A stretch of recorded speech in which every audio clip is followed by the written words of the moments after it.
Are you kidding me? Playtime. Oh my God, this is the cutest thing I've ever seen in my life. I'm tearing my shoes. Sorry, guys. They're not mine. Hi guys, I'm Lucy Hale, and I am with BuzzFeed, and I'm about to play with some puppies. I feel like my heart's beating really fast. Very excited. I've wanted to do this interview for such a long time. And also I'm like a little concerned because my dogs are gonna be so pissed at me later because I'm cheating on them, but I'm ready. Bring in the dogs! Oh, come here, honey. I love you. You're so perfect.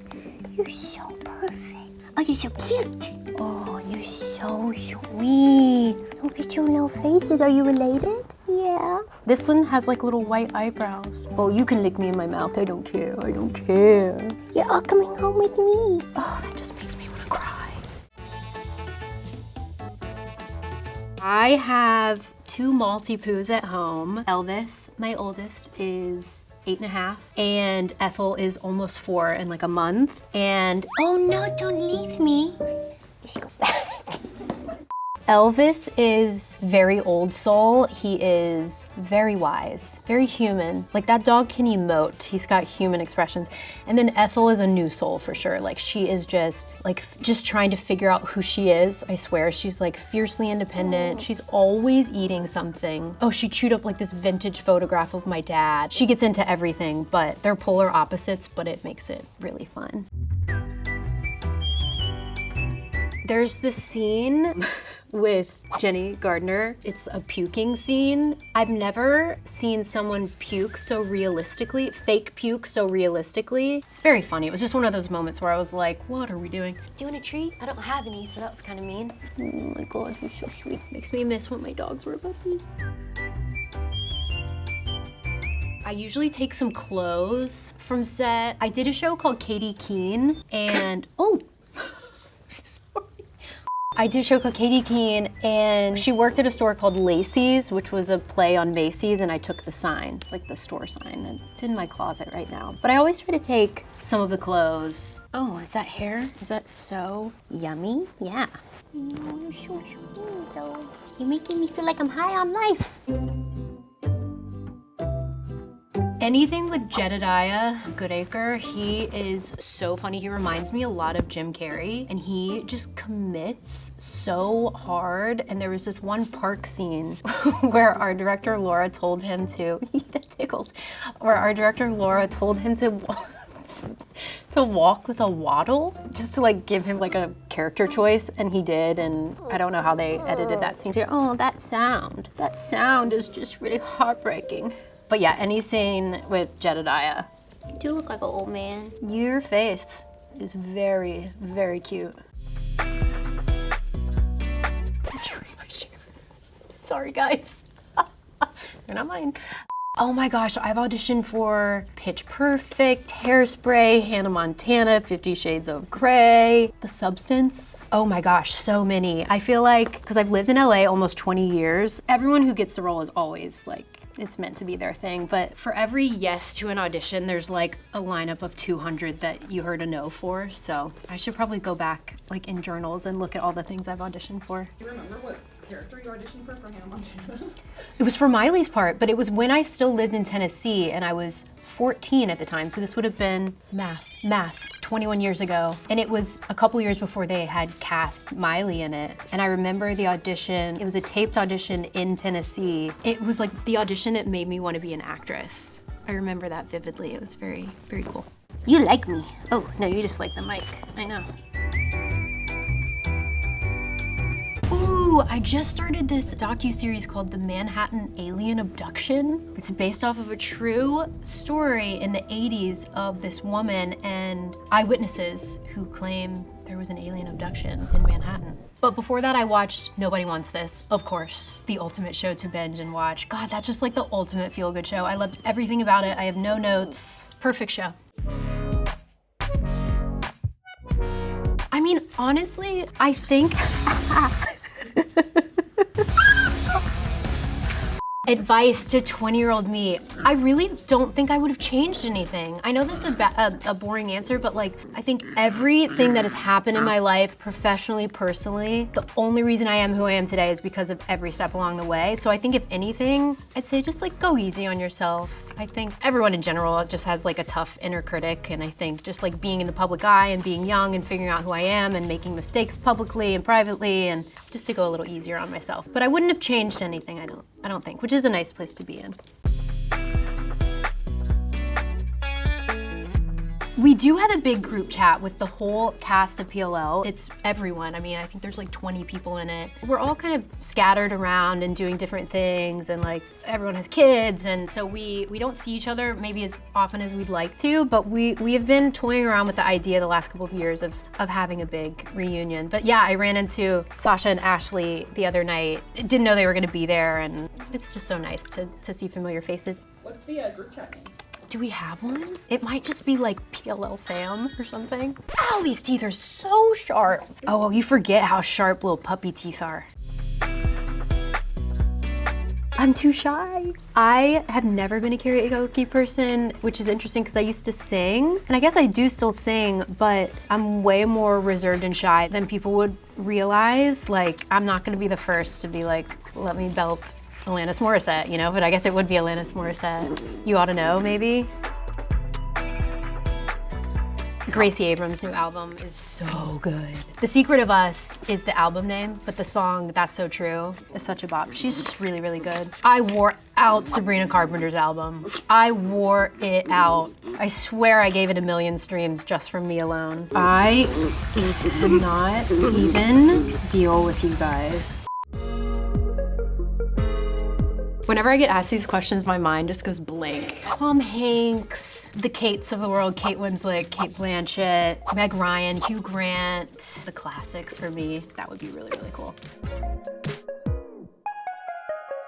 Lucy Hutton in The Hating Game. And then also, because it only got 1 season, I loved playing Katie Keene. That was such a fun show. It was set in New York. It was very like fairy tale-esque and great costumes. There was musical elements. It was very fun. It was really fun. That's a really good question. I don't know. Maybe I need more goals. Is that bad? I don't have anything on my bucket list. I want to own a farm. I want land. I want animals. I want many, many dogs. Oh, I want to bottle up that sound. I mean, tonally, Puppy Love and F, Marry, Kill are shockingly not about the same thing, but I do think that Nicole is very, very sure of herself the entire movie. She's very edgy, like she lives authentically. She's like kind of a hot mess. And I think Eva in F, Marry, Kill is way more uptight and like put together and cares about what people think of her. And she's trying to find her identity because she's been in this 10-year relationship and she just got out of it, hence why she starts to date, because she wants to get a sense of who she is and what she's looking for. So they're both strong, but I think that Nicole is a little more messy. And I'd say that Nicole definitely likes puppies more than Eva, because there's no animals in F, Marry, Kill. Charisma. I can't rate my own charisma. Okay, but if I'm being honest, I know I'm not like a dead doornail, you know? Like, but you know, sometimes you just meet those people and they just like light up a room, and usually those are Leos. I think I'm like maybe a 6? Like 6 to 7 on a good day, but I feel like you can't rate your own Riz factor. I would say the most Gemini thing about me, Geminis are very like gathering information all the time, which is good, but it can mean that I'm very scatterbrained. I'm very like, you'll be having a conversation with me and it's like squirrel, and I'll think of something else. It's not because I'm not paying attention, it's just because I just have so many thoughts at once and want to talk about them all at the same time. Like I know a lot of Geminis and we start a lot of things, but there's not always a lot of follow through. Oh my gosh. I love a quiet confidence about people, and I think when people like talk too much about what they're doing, I'm like, I don't believe you. And also, like, I just think like the most attractive quality in someone is like a groundedness. So whatever the opposite of that is. And sometimes, no one's wearing flip-flops in here, right? Okay. I don't love a man in flip-flops. Drake and Josh. I had one word on Drake and Josh on Nickelodeon, and I was 15, and I was wearing an orange shirt and like a blue terry cloth skirt. I was very nervous. In the scene, Drake's character, he's like, "What's your name?" And I go, "Hazel," and he goes, "Like the nut?" And I go, "Uh-huh." And that's it. Groundbreaking. My career skyrocketed since then, so it's all because of that. I don't know when it happens, but like you start to have perspective and you understand why certain things have happened, and the things you used to stress about, you just don't stress about anymore. Like something, I guess, just biologically changed, like your brain chemistry changes and your priorities shift, so thank God. Oh, The Greatest Showman, the Never Enough scene just gets me. I watched that movie for the first time on an airplane. I just love that story though. It's about outcasts who like find a home in the world, and I just think it's really beautiful. I'm gonna start crying thinking about it. Words of affirmation. I think that's how I show my love the most, and also how I receive it the most. I show my love in gifts as well, not in like, oh, look at what I can buy for you, but more like I think there's something so special about giving a gift that was really thoughtful. I don't know, my mom's really good at gifts as well, so I think I probably got that from her, but top would be words of affirmation. I love you. I see you, I value you.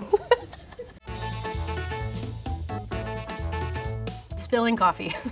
It's always coffee. It's so weird. It's like, it's never water. Like that would be convenient, you know? But it's always in strange ways. Like I think my worst coffee spill was, it was in a hotel room and I was drinking coffee in bed and it flipped on the white and got all over the comforter, but like somehow landed in between the table and the bed perfectly upright. I don't know. It's a skill. It's a gift actually.